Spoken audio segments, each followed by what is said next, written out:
Hey guys, back with me again in this channel. So on today's tutorial, I'm gonna show you how you can mix transitions and video effects on CapCut to create an amazing shake effect.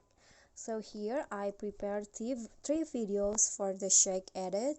First, click on the first transition box, click on camera and then select D pull out.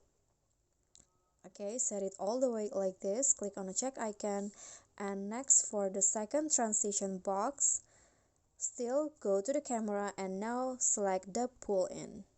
Okay, click on the check icon and go to the first clip, go to animation, click on in and then select the turbulence animation for only 0.2 seconds.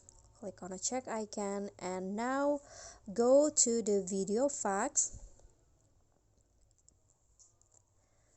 and then click on the nightclub tab, then select this flash bounce effect.